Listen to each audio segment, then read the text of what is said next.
Hi everyone, I'm Eileen with Reycraft Books, and I am so excited because this is our first Magic Mirror night with all you middle graders. And we've got 4 books in this series. One that we're going to be reading tonight, The Tomb of Time, just a couple of chapters to get you started. The others in the series are The Visionary Voyage, The Traveler's Tale, The Wall of Willows. Now, why did we choose The Tomb of Time to start with? Well, even though it's book 3 in the series, our editors love this book. And not only that, we asked readers, and they agreed that we should start with this one. And what's so cool about this series is that you can read any of these out of sequence. They're all awesome. Now you're going to meet Marco and Miranda. They are the characters, the main characters in these books, and they are going to take us on a time travel adventure. So let's get started. In the story, you're going to read some things that feel a little real, some things that don't. It's up to you to try and separate fact from fiction. But I will tell you this, the magic mirror really does exist in museums. And as we read through the series, I'll even find some pictures of them to show you. So let's step inside and read a chapter or two and have an adventure with Marco and Miranda. Let's get started.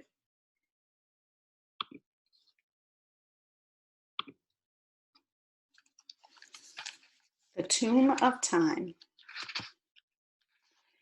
Chapter 1, Mysterious Lines. The doorbell rang. Neither of the 2 boys in the living room reacted. Then waifish Marco, still as a statue, sat reading a book in an overstuffed chair, legs draped fluidly over its arm. His left leg occasionally twitched. His short, chubby friend Viren lined up tiny soldiers into a platoon formation on a coffee table nearby. The stillness seemed to have slowed down the speed at which sound traveled. Viren eventually glanced briefly across at his buddy. It was Marco's house, so surely it was his job to answer the door. But the smaller boy didn't move. Viren, a school friend who was visiting to do some homework, went back to his task, now rearranging the soldiers into an attack formation. He assumed there must be someone else in the house, perhaps a housekeeper whose job it was to open the door. Half a minute later, the bell rang again. Doorbell, mumbled Mirren. Yeah, murmured Marco, not looking up. Shouldn't you answer it? Marco, engrossed in his book, looking up after 2 or 3 seconds, said, huh? Oh no, we don't answer the door. We almost never answer the door. What if it's something important? Marco, who had immediately returned to reading, once again took a couple of seconds to finish scanning a paragraph before languidly looking up. We have a system. Whoever is upstairs checks the remote viewer thingy. If it's someone important, we answer the door. Mira's closer, she'll do it. Right on cue, there was a distant yelp from a female voice. It was an indistinctly shouted sentence of several words, apparently hollered from behind closed doors. What? Bellowed Marco at the top of his voice without moving from the chair. The voice came again, this time a little louder, as if a door had been opened a crack. Can you check the viewer? I'm in the bathroom, said his sister's voice. I'm going to be a while. The boy sighed. Okay, he replied, reluctantly lowering his book. There was nothing he liked less than being forced to emerge from a book in which he had happily lost himself. Come on, he said to his friend. I'll show you the remote viewer. I made it out of 4 periscopes and a flashlight. He put his finger to his lips to indicate that they should be as quiet as possible. The 2 boys scampered out of the room and up the stairs, stopping at the landing of the old house. The doorbell rang a 3rd time, accompanied by a cursory knock as they reached the viewer, a plastic periscope set into the window. Mailman, said Marco. See? Viren closed one eye and peered at the periscope opening. He found himself looking straight down at a man in some sort of yellow and red uniform, holding a large, soft bag with a shoulder strap. Shouldn't you see what he's trying to deliver before he goes away? It's probably some sort of special delivery. He's turning to leave. No, he's not. He's getting out a pen to write a note. But Marco had leaned over to another mechanical device attached to the window, this time some sort of speaking tube. He put his lips to it. Apologies for the delay. We will be right down to open the door. Please stay where you are. Thank you. The postman looked up to see where the sound was coming from. The 2 boys raced down to the front door. Flicking the locks, Marco swung open the door to reveal a surprised man holding a small package that was little more than a fat envelope. Special delivery, Speedy Post Courier, for Ms. Miranda Lee and Master Marco Lee, he said. That you guys? I'm Marco, and this is Miranda, said Marco, pointing to Viren. Shut up, said Viren, slapping his friend's arm. I'm Marco, and Miranda is my sister, and she's upstairs, pooping. Too much information, laughed the postman. Any adults around to sign? The receipt should really be signed by an adult. Is your sister older than you? There was a distant flushing noise, and a door opened. The 3 of them turned around as Miranda, known to family and friends as Mira, appeared at the top of the stairs and walked grandly down. May I help you? She asked, flicking water off her fingers. I'm the lady of the house. I was just doing a project upstairs. Was it a big one? Marco asked, giggling. Viren laughed too. Probably huge, he said. The mailman, trying to keep his face straight, said, I need an adult to sign this. Mira grabbed the pen out of his hand. I'll sign it. I always sign. To the man, she looked about 12, or maybe somewhere in her early teens. Definitely not 18 yet. But after a slight pause, he decided to let her have her way. There was something bossy about her. You didn't say no to Miranda Lee. Well, okay, I guess that'll be all right. Thanks, miss, he said, taking the receipt back. Now you can get back to your project. She turned to the 2 boys who were chuckling at the postman's words. What are you 2 laughing at, idiots? They shook their heads to signify that no answer would be forthcoming, and followed her as she went into the kitchen to get some scissors. I meant to ask, said Viren, how come you guys live by yourselves? I mean, how do you get away with it? It's a long story, said Marco, but basically our parents went on a trip and left us in the care of our grandpa. And at pretty much the same time, our grandpa went on a trip, leaving us in the care of our parents. They were due to return at roughly the same time he left. So, like, each thinks you are being looked after by the other? Man, that's cool, said Viren. You guys are so lucky. Doesn't anybody check? Our parents are in a place with no phones, like West Papua or Amazon or somewhere, said Mira. They do that sort of thing all the time. They did call a couple of times, but we said we were doing fine and they didn't need to rush home, so they extended their trip. We didn't like it at first, but we kind of got used to it. They've been gone nearly 3 months, said Marco. You've been free for 3 months? Wow, you are so lucky. Your grandpa didn't come back either?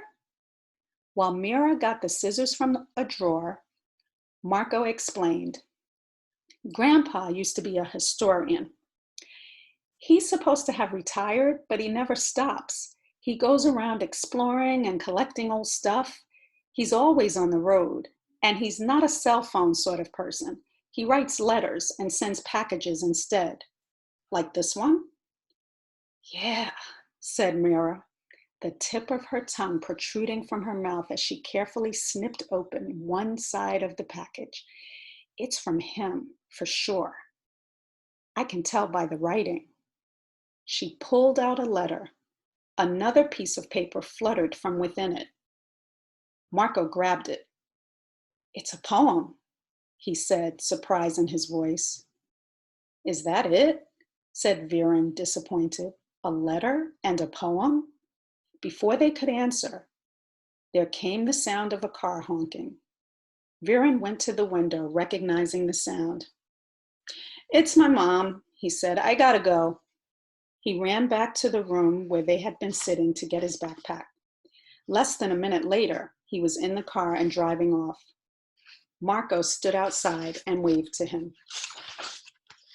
Then he raced back into the house to see what the letter said. Look, it's got an address this time, Mira said, and a warning.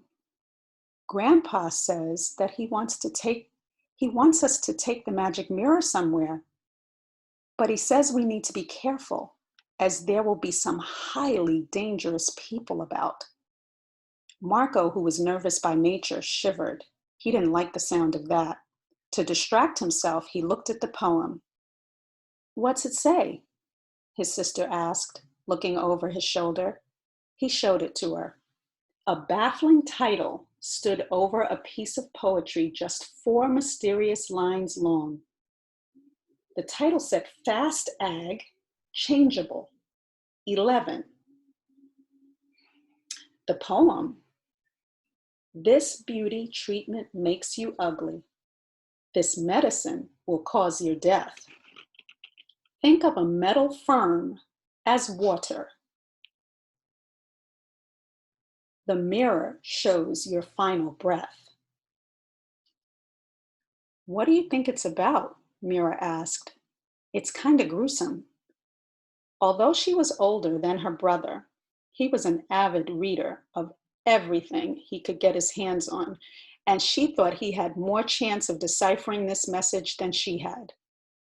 Don't know, he said, accepting the unspoken assignment. I'll have to think. They looked at each other. Both knew they were having the same thought. Mira spoke it out loud. To Grandpa's study? To Grandpa's study, said her brother. They turned to run down the corridor to a room they had long thought of as their personal Aladdin's cave, filled with artifacts, books, and fascinating objects, such as Oriental puzzle boxes, which they spent hours learning how to open. But before they reached it, they heard a sound at the door. This time it was not a doorbell. Someone with a key was entering the house. Could it be Miss Modi? Or had their parents or their grandfather returned at last? Chapter 2. We've got to read chapter 2 because we're just about to find out what the magic mirror is. Chapter 2. The trouble game. We are going to be in massive trouble, said the teacher, twirling the right side of his mustache, something he always did when he was nervous. Life had been stressful lately, which meant that the right side of his mustache was curly and came to a fine vertical point, just like a Victorian pantomime villain, while the left side drooped and ended in a blunt, shaggy line. His wife shook her head. It'll be fine. I've been very careful about this. The two teachers, Jay Aldred and Anya Modi, were the only two teachers in school who knew that Mira and Marco Lee were living by themselves. They sat in the staff room fretting. Mr. Aldred was convinced that they should have reported the children to the authorities. Not to get them in trouble. I know you wouldn't want to do that, but to make sure they are looked after. Anything could happen. Something horrible could happen. And then who will end up being blamed? Ms. Modi gave him a tired half smile. And that's your real concern, isn't it? That we'll end up in big trouble? Well, as I've told you before, I've been really careful. If they were younger, it would be illegal to leave them home alone, and I would definitely have reported them to the police. But Mira just scrapes into the old enough category. The male teacher spun the end of his mustache nervously. Look, we may be okay in legal terms, but that's not the point. We could still be criticized for not getting help for them. His wife knew he was worried they would lose their jobs. She shook her head. I don't think so. I visit them twice a week at least. They now have a woman who comes for a few hours every other day to clean and cook. They're happy and healthy, and their grades haven't particularly suffered. In most cases, they do okay, nothing special, but they both got A's in history last week. They've become passionately interested in it. Look at this. She sorted through some papers and flipped 2 sheets over to her husband. He scanned them and nodded. Wow, he said, I see what you mean. They've gone from zeros to heroes in the history department. What happened? Ms. Modi leaned back in her chair and pondered for a while before answering. To be totally honest, I don't know. They've taken to hanging out in their grandfather's study. He was a very well-known historian and archaeologist before he retired. They spend hours reading his books and studying his artifacts. You mean they are somehow teaching themselves? That doesn't make sense. I have a classroom full of books, but most of my students don't teach themselves anything. And you told me the boy was good at a good reader, but his sister was average. She nodded slowly. You're right. It's not just being surrounded by books. They have this really weird game they play. They sort of, her voice trailed off. She suddenly gave him a stern look. What? He asked, confused at the sudden hostility in her face. If I tell you,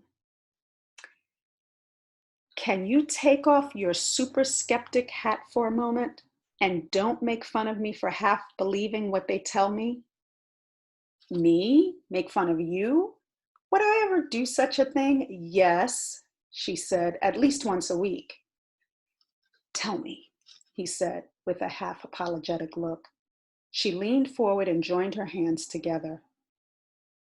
Their grandfather found this thing called a magic mirror. It's an old artifact from China. You see them in museums sometimes. They sit around and look at their grandfather's books and pictures and collections, and then they play this game. They put the mirror into a small round window so that light shines right through it. It projects lines on the walls, making the room look different. Then they convince themselves that they are in a different time and place. So, for example, they like found themselves on Zheng He's treasure ship as it sailed the oceans. And on another occasion, they went to the Taklamakan Desert with Marco Polo to meet the heirs of Genghis Khan. Only they don't think of it as a game. They see themselves as really time traveling. He gave her an aha look. So that's how they became so good at history. They study it and then they act it out in games. That way, it sticks in their minds. That's actually a brilliant way of learning. We should use it in other lessons. She didn't rerun.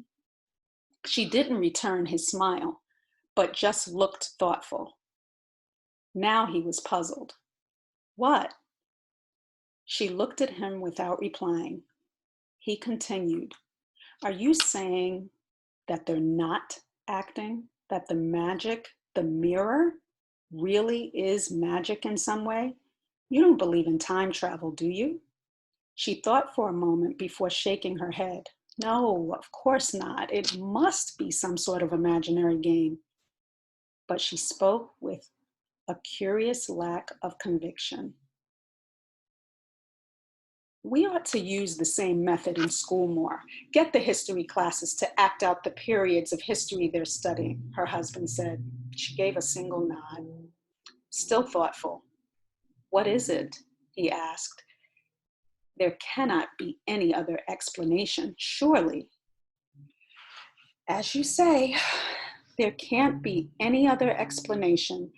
Yet at the same time, I find myself amazed at just how powerful the experience seems to be. When Mira first came to me and told me about Zheng He's ship, it was like she was talking about a real place, somewhere she'd spent several days exploring.